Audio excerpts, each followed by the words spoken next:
Vamos a abrir nuestras Biblias. Vamos a tocar un tema doctrinal. Evangelio de San Lucas, capítulo 10, versículos del 17 al 20.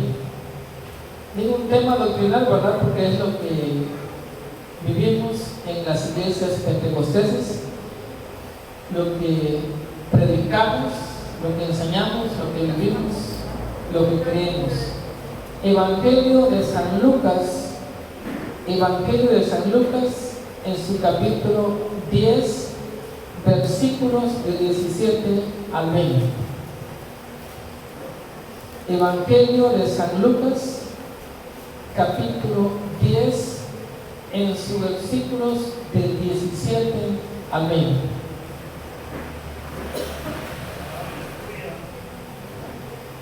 Se ponen de pie, le damos lectura, ¿verdad?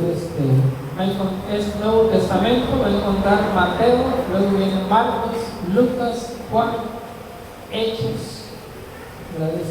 Romanos, Corintios, Gálatas. Entonces, ubíquese el Nuevo Testamento, San Mateo, Marcos, Lucas y Juan. Capítulo 10, versículos del 17 al 20, dice la palabra del Señor así. Volvieron los 70 con gozo diciendo: Señor, aún los demonios se nos sujetan en tu nombre. Y les dijo: yo veía a Satanás caer del cielo como un rayo.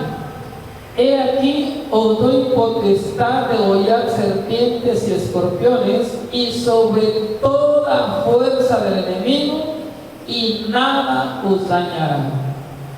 Pero no regocijéis de que los espíritus se os sujetan, sino regocijaos de que vuestros nombres estén escritos en los cielos. Padre, en esta hora vengo delante de tu presencia, Señor, pidiéndote que me guíes por medio de tu Espíritu Santo, que pongas tus palabras en mi mente y en mi corazón y que sirvan de edificación para tu pueblo. En el nombre de Cristo Jesús, te doy gracias, Señor. Amén y amén. Puede tomar su lugar. Voy a compartir el tema: la autoridad del creyente. La autoridad del creyente. Obviamente que para que alguien tenga esta autoridad en Cristo Jesús, primero tiene que hacer un pacto con Cristo. Primero tiene que doblar sus rodillas, abrir su corazón, confesar con sus labios a Jesús como su único Dios, como su único Salvador, renunciar a cualquier otra deidad, renunciar a cualquier ídolo, a cualquier imagen, a cualquier pacto, ¿verdad? Con demonios o con brujos o con santos o con virgen, y únicamente, ¿verdad? Vivir para Cristo. Si una persona no ha entregado su vida a Cristo, no tiene autoridad de parte de Cristo. O sea, que puede tener conocimiento bíblico, intenta, ¿verdad? Usar la Biblia, pero no va a tener el respaldo de Dios. Para que alguien tenga el respaldo de Dios, se necesita que haya nacido de nuevo, que sea legalmente un hijo o una hija de Dios. ¿Para qué? Para que tenga esa autoridad de parte de Dios. O sea, se lo aclaro, ¿verdad? ¿Por qué? Porque de repente no le funciona, ¿no? Entonces, lo primero, ¿verdad?, es entregarse a Cristo. Cuando hacemos una oración de fe, estamos haciendo un pacto con Cristo. Que pareciera una oración sencilla, que hay algunos, ¿verdad?, uno que otro por ahí que no le da la importancia, pero por medio de esa oración de fe, la persona pasa de muerte a vida. Es decir, iba camino al infierno y por medio de ese pacto ahora va camino al cielo. Sin Cristo, ¿verdad?, éramos hijos del diablo, y con Cristo ahora somos hijos de Dios. Entonces, muchos beneficios, una oración que es un pacto que tiene repercusión en toda la eternidad. Este pasaje, ¿verdad?, que hemos leído nos habla acerca de el regreso de los 70. Cuando Jesús los envía, ¿verdad?, los comisiona, ¿verdad?, los manda, y en el versículo 9, ¿verdad?, tiene el mandato en Lucas 9:10, y sanad a los enfermos que en ella hayan, y decirles: se ha acercado a vosotros el reino de Dios. Si nosotros únicamente conociéramos el mandato, ¿verdad?, como el caso de los siguientes versículos que vamos a estar leyendo, o pasajes bíblicos, si conocemos el mandato, pues alguien puede decir, ¿verdad?, sí, lo mandó, pero igual no ocurrió. Pero en este pasaje que hemos tomado como base, nos habla que ya habían regresado, es decir, ya se había cumplido, ya habían obedecido la palabra. De eso no es un mandato, es un cumplimiento a la obediencia. Esto es maravilloso. ¿Por qué? Porque ya es palabra cumplida. Nos está diciendo que volvieron con gozo diciéndole al Señor Jesús: aún los demonios se nos sujetan en tu nombre. ¡Qué maravilloso! ¿Acaso no se siente orar bien? ¿Acaso no nos alegramos y da gusto, ¿verdad?, cuando vamos a orar por un endemoniado y el demonio, ¿verdad?, sale y se va? ¿Acaso no es maravilloso que imponemos manos sobre alguien, ¿verdad?, que está enfermo y recibe la sanidad? Es maravilloso, porque esas son las manifestaciones del poder de Dios. En ocasiones, pues quizás necesitamos orarle a Dios para que Dios nos revele, ¿verdad? Pero en los casos, ¿verdad?, que nosotros podemos deducir sin necesidad, ¿verdad?, de una revelación de un sueño o en voz audible, o que Dios nos muestre, ¿verdad?, una visión donde veamos, ¿verdad?, el demonio que está causando la enfermedad. Simplemente por lógica, si está, ¿verdad?, enfermo, como la hermana, ¿verdad?, que está enfermo, y pues yo había tomado ibuprofeno, ¿verdad?, creo de 600, hay uno que viene combinado, y no le causó ningún efecto. Se tomó el ibuprofeno y no le hizo ningún efecto. Pero la vez pasada que hizo una caída natural, ¿no? Entonces, digo natural porque el golpe fue natural, entonces el dolor era natural, tomó ibuprofeno y se le quitó, pero en esa ocasión no le surgió ningún efecto.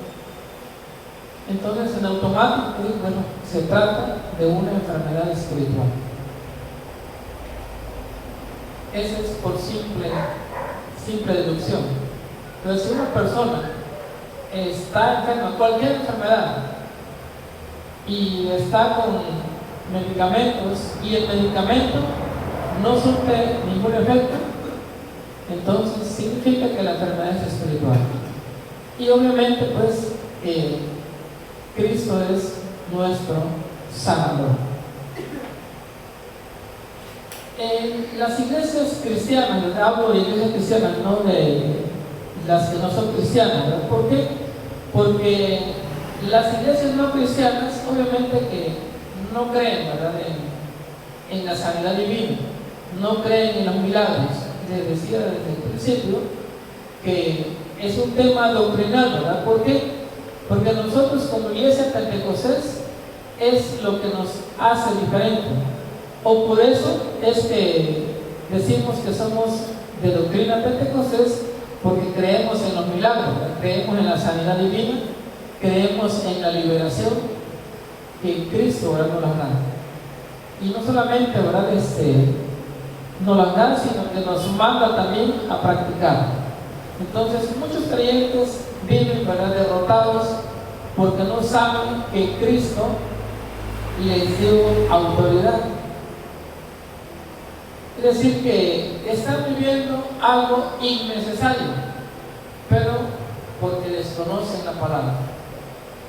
La autoridad del creyente viene de su posición espiritual en Cristo. Cristo, al salvarnos, nos delegó autoridad. En el momento que nosotros nos acercamos a Él, doblamos nuestras rodillas, como está escrito, toda rodilla se doblará y toda boca confesará a Jesús como su Señor y Salvador. Porque no hay otro nombre que se bajo el cielo dado a los hombres en el cual nosotros podamos ser salvos. El nombre, ¿verdad?, de Jesús es sobre todo nombre. Y es el nombre, ¿verdad?, que nos fue dado. Entonces, cuando alguien entrega su vida a Cristo, recibe poder y autoridad. Recibe autoridad delegada, es decir, de parte de Cristo. La autoridad del creyente proviene de Cristo. En Mateo 28, 18,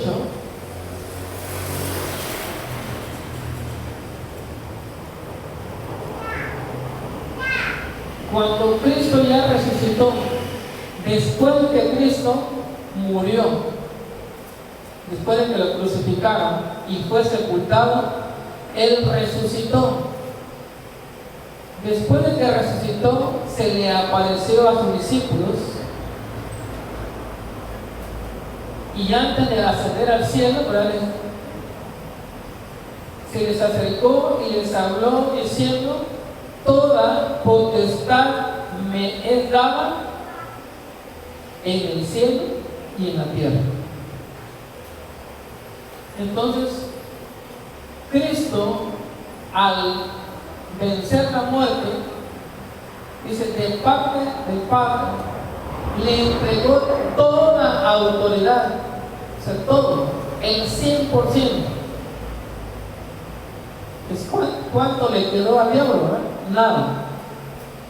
Si dice que a Cristo le fue entregado todo, y aquí todo sí es todo, entonces toda autoridad, entonces legalmente al diablo no le quedó nada. Y de esa autoridad que Cristo recibió, de ese poder que Él recibió, o sea, todo eso que Él recibió, lo dio, ¿verdad?, o lo delegó a la iglesia. Entonces, toda autoridad pertenece a Jesús.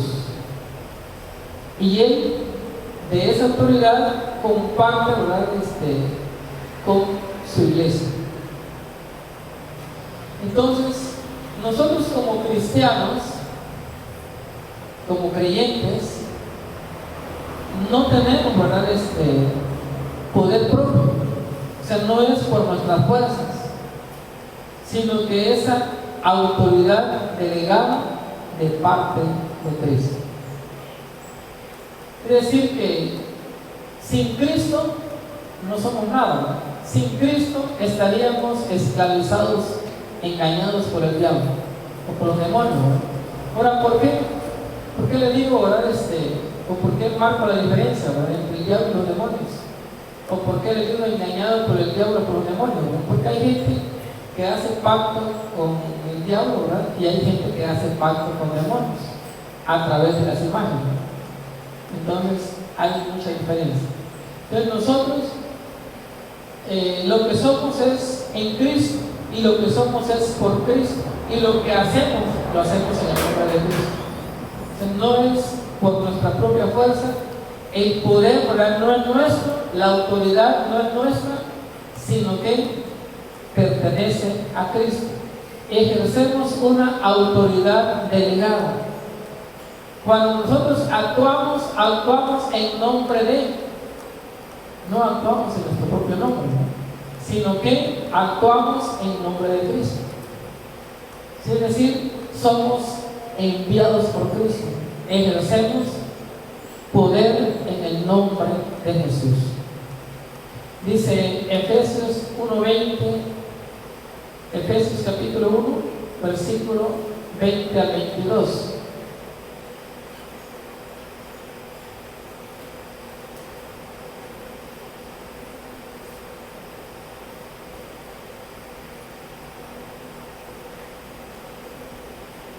Efesios, después de Gálatas, Efesios en su capítulo 1, versículos del 20 al 22.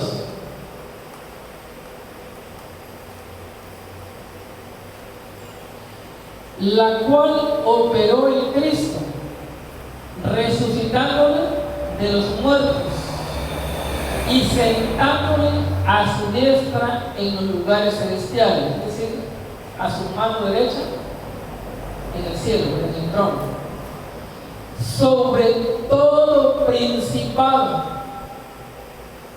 y autoridad, es decir, toda autoridad y todo poder y todo señorío, y sobre todo nombre que se nombra, no solo en este siglo, sino también en el venidero, es decir, por toda la eternidad. Y sometió todas las cosas bajo sus pies, y lo dio por cabeza sobre todas las cosas a la iglesia, la cual es su cuerpo, la plenitud de aquel que todo lo llena en todo. Entonces, el Padre entregó todo. Dice, y puso todas las cosas bajo sus pies. ¿Qué significa? Bajo su dominio. O sea, en el momento que la iglesia lo puso bajo sus pies, no significa que lo puso como alfombra, ¿no? Sino que lo puso bajo su dominio, y que todas las cosas le tienen que obedecer. Dice, ¿por qué? Bajo todo principado, ¿no? Porque recuerda que Satanás es el príncipe de este mundo, ¿no? El príncipe de las tinieblas. Entonces, por eso la Biblia dice, bajo todo principado. Y también dice, bajo todo nombre que se nombra, ¿no? ¿Por qué? Porque hay muchos nombres. Hay muchos nombres que la gente le pide, le ora, le reza, le hace votos, le sirve, ¿no? Entonces, por eso incluye todo. Cualquier nombre que la gente diga, oye, es que tal santo es poderoso, o tal virgen, ¿no? Sobre todo nombre. De todo nombre que se nombra, Jesús está muy, pero muy por encima, ¿no? Y luego nos dice que Él es la cabeza de la iglesia, ¿no? Él es el jefe, Él es el que manda. Entonces, si alguien me dice, fíjese, es que tal persona, no, Dios no lo puso, ¿no? Al menos que la persona haya ayunado y Dios se lo haya revelado, ¿no? Pero Dios no está obligado a entregarnos cuentas a nosotros. Nosotros estamos obligados para entregarle cuentas a Dios. O sea, nosotros no tenemos el poder y la autoridad, ¿verdad?, para decirle al Señor, Señor, ¿y qué pasa?, ¿verdad? Como hizo el apóstol Pedro, ¿verdad? Como hizo el apóstol Pedro para preguntarle acerca del apóstol Juan, ¿verdad? Porque el Señor tomó a Pedro, ¿verdad?, y le dijo, bueno, ahora te toca ir, ¿verdad? Y otro te llevará aunque no quieras, ¿verdad? Otro te enseñará y irás aunque no quieras ir, ¿verdad? Luego volvió a ver al apóstol Juan y le dijo, bueno, ¿y a este qué le vas a encomendar, ¿no? Y le dijo, ¿y a ti qué? Entonces, ¿por qué, verdad? Que Dios es soberano. Dios es soberano y Él es el que decide. Y Él dice que puso a Jesús como cabeza de la iglesia. el que dirige la iglesia, el que manda la iglesia, al que tiene que obedecerse, quien toma las decisiones, quien hace todo. Y que nosotros somos su cuerpo, ¿verdad? Es decir, que Cristo actúa a través de nosotros.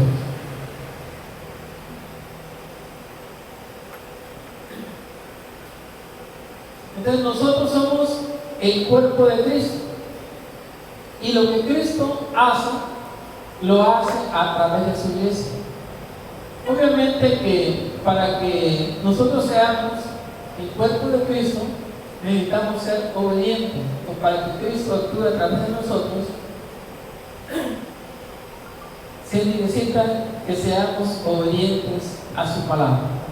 Y de esa manera Él nos usará. Ahora, la autoridad del creyente se basa en la obra de la cruz, es decir, en el triunfo de Cristo, en la obediencia de Cristo, en el sacrificio de Cristo, en la sangre derramada, porque sin derramamiento de sangre no hay remisión de pecados. Colosenses capítulo 2, versos 14 y 15.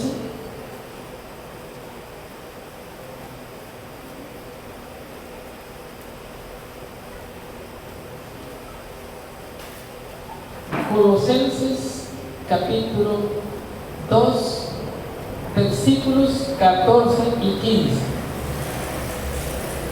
Anulando el acta de los decretos que había contra nosotros, que nos era contrario, quitándola de en medio y clavándola en la cruz.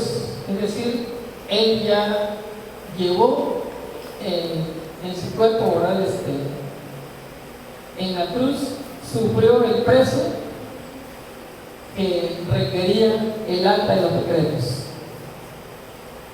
Dice: y despojando a los principados y a las potestades, los exhibió públicamente, triunfando sobre ellos en la cruz.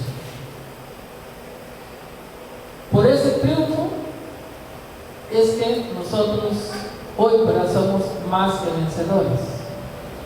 Entonces, la autoridad que nosotros ejercemos es gracias a que Jesús triunfó. Si Jesús no hubiese triunfado, nosotros no existiríamos como iglesia. La iglesia no sería lo que es. Entonces, Jesús venció al enemigo en la cruz. Dirá, bueno, ¿y cómo es que lo venció? ¿Cómo si lo mataron? ¿Cómo es decir que lo venció si al contrario él fue vencido? Bueno, lo venció, ¿por qué? Porque Él se entregó a sí mismo voluntariamente como pago por nuestros delitos y pecados. Él murió en nuestro lugar. Nosotros merecíamos la muerte, estábamos condenados a muerte, y Él se ofreció a morir en nuestro lugar. Y su sangre es el precio del pecado. Su sangre es el precio que se requería de nuestra libertad. Y en el momento que Él paga el precio, entonces venció al diablo. ¿Por qué? ¿Qué es lo que el diablo utiliza para esclavizar a la humanidad? El pecado. Porque la paga del pecado es muerte. Ahora, ¿por qué entonces, o cuándo es que un cristiano pasa, ¿verdad?, de tener autoridad a sufrir una opresión? ¿O por qué? Por el pecado. Entonces, en Cristo nosotros tenemos una posición, tenemos un nivel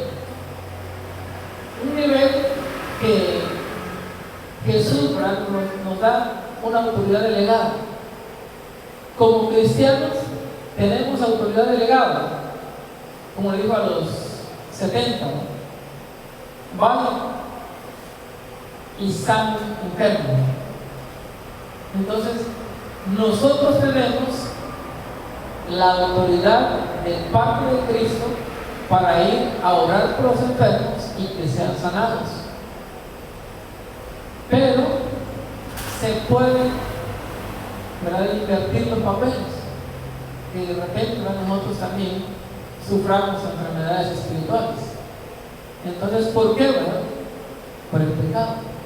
Oiga, pero tanto así, es que recuerde que si usted tiene un tanque de agua, no necesita demoler el tanque para que el agua o para que el tanque quede vacío, ¿verdad? Simplemente a veces hay una pequeña grieta y usted va al siguiente día y su tanque está vacío. Oye, ¿por dónde se murió? Por una pequeña grieta. Entonces, una pequeña grieta en nuestra armadura y por ahí el enemigo ataca. Entonces, como cristianos tenemos que cuidar nuestra vestidura. Una pequeña mancha y el enemigo se aprovecha. ¿Por qué, verdad? Porque la misma escritura nos dice que anda alrededor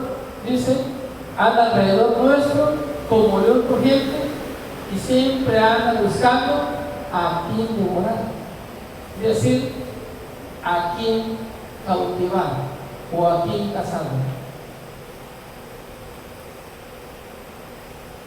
Se aprovecha, ¿verdad?, en el terreno espiritual. Pero nosotros en Cristo, ¿verdad?, somos más que vencedores. Jesús, ¿verdad?, lo venció al diablo, venció a los demonios. Y como ya lo venció en la cruz, entonces nosotros podemos decir que Satanás es un enemigo derrotado. Oye, pero ¿cómo es que si ya está derrotado en una lata? Sí, ya está vencido. Ahora, ¿por qué puede la guerra? No tiene potestad sobre el creyente. El Señor no tiene poder sobre nosotros como creyentes. Si tuviera poder, hiciera, ¿verdad?, estragos. Si tuviera poder sobre el creyente, destruiría las iglesias, destruiría la vida de los cristianos. No podríamos nosotros ir a orar por una persona embrujada. No podríamos. ¿Por qué, verdad? Porque estaríamos para abajo. Entonces, ya está derrotado. Y porque ya fue vencido en la cruz, es que nosotros podemos ir y echar fuera demonios en el nombre de Jesús. Por eso es que podemos. De lo contrario, no podríamos hacerlo. ¿Por qué, verdad? Porque si no fuera vencido, el mundo estaría, ¿verdad?, aún en sus manos. Entonces, el creyente vive en victoria total en Cristo. Es decir, durante estemos viviendo en santidad, durante estemos viviendo en obediencia a Cristo, o sea, nosotros tenemos poder y autoridad. Pero las personas que fueron creyentes y se apartaron, obviamente ya no tienen poder y autoridad. Entonces, si alguien fue creyente y se apartó, ¿verdad?, y va a ir a orar por un enfermo, la enfermedad se le pasa. Y si va a ir a orar por un endemoniado, al rato ya son dos. Y el que lo dude, que lo compruebe. Nada más no me comprometo, ¿verdad?, a ir a orar día y noche. Entonces, nada más que lo compruebe y se aguante. Entonces, ¿por qué? Porque ya lo hemos comprobado. Entonces, hemos comprobado de qué manera, ¿verdad?, alguien que fue cristiano, ¿verdad?, bueno, y se acuerda de sus viejos tiempos, y hay algún enfermo, ¿verdad?, y dice, bueno, voy a poner mano, ¿verdad?, voy a ir a orar. Y al rato, ¿verdad?, la persona pues tiene que ministrarle también a ella o a él. ¿Por qué? Porque la condición de que una persona o un creyente tenga autoridad de parte de Cristo es que esté viviendo para Cristo, que esté en obediencia y sujeto a la palabra. Entonces, la autoridad del creyente se ejerce en el nombre de Jesús. Marcos capítulo 16, versículo 17.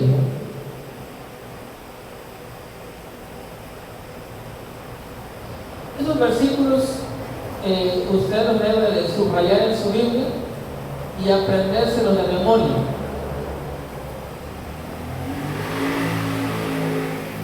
¿Por qué, verdad? Porque es el que nos da el derecho legal.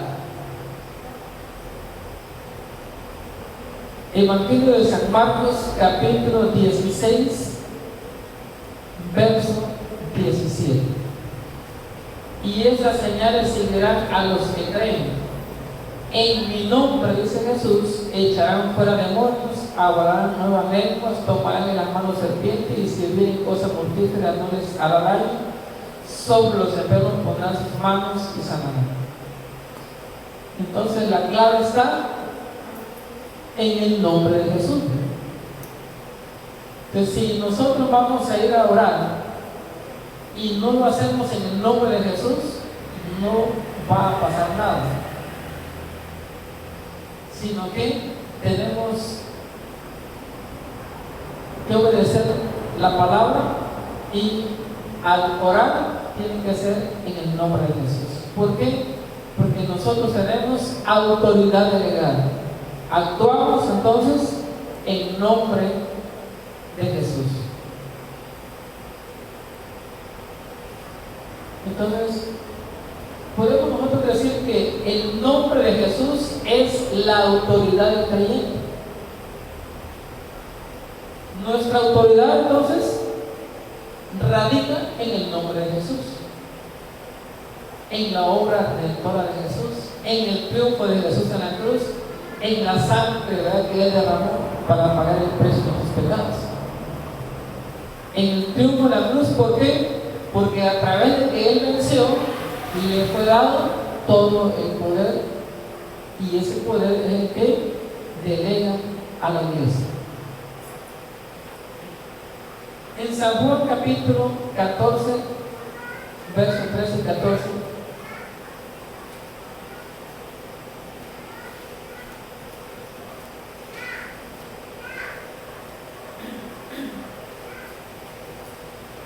otra de las claves.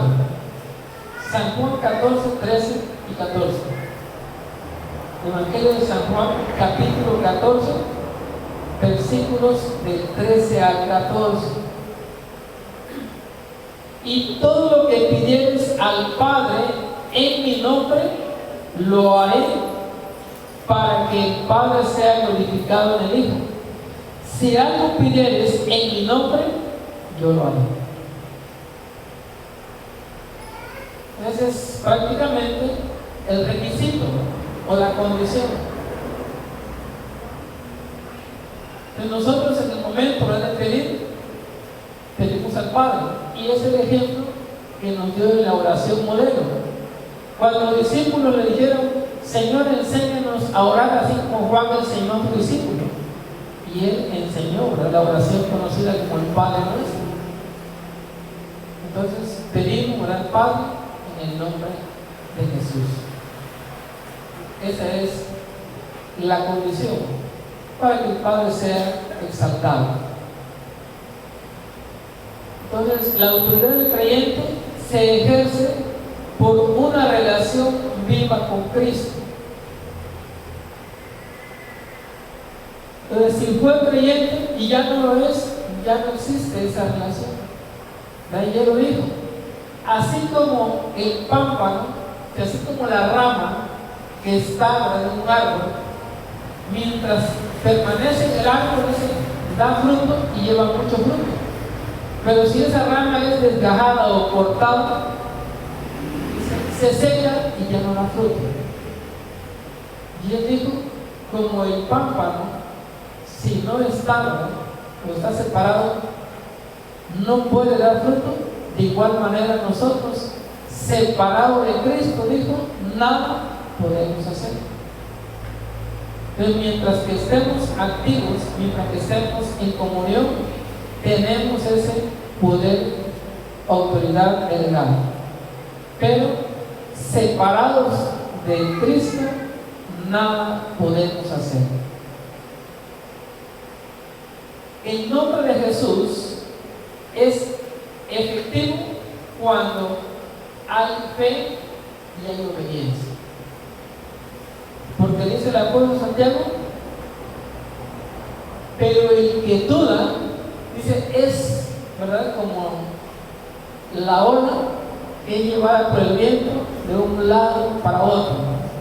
O dice como la hoja que arrebata viento. De repente hay un viento, las hojas de los árboles secas, el viento agarra y las lleva por un lado y luego las lleva para otro. Así es, dice la persona que duda. Entonces, si tiene dudas, no le va a funcionar. Bueno, voy a ir a orar, pero a ver qué pasa. Voy a ir a orar, pero a ver si lo va a sanar. O tal vez empeora. Entonces, se necesita fe y obediencia. ¿Por qué? Porque si va a ir a orar y no está en obediencia, ¿sabe qué le va a decir el demonio? Pero en realidad es igual que yo. Le va a decir, pues si somos de lo mismo, estamos del mismo bando y la banda no ataca a la banda. Entonces se requiere obediencia a la palabra. Podemos decir que la fe activa la autoridad espiritual. Entonces, ¿verdad? Dice Hebreos que la fe es la certeza de lo que se espera, es la seguridad de que voy a recibir lo que estoy pidiendo. En el momento que actúo con fe, digo, bueno, sí va a ocurrir. Vamos a ir a orar por fe y nosotros creemos, ¿verdad? Antes de que nosotros actuemos, creemos que va a ocurrir el milagro. Creemos que la persona va a sanar, creemos que va a ser liberada. Habrá excepciones, casos muy especiales, pero no es la regla, no es la excepción. Pero si todo es normal, la persona sana, la persona queda en libertad.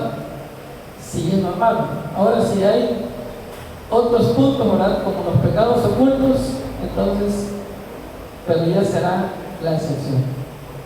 Entonces, la fe en el creyente va a activar la autoridad espiritual.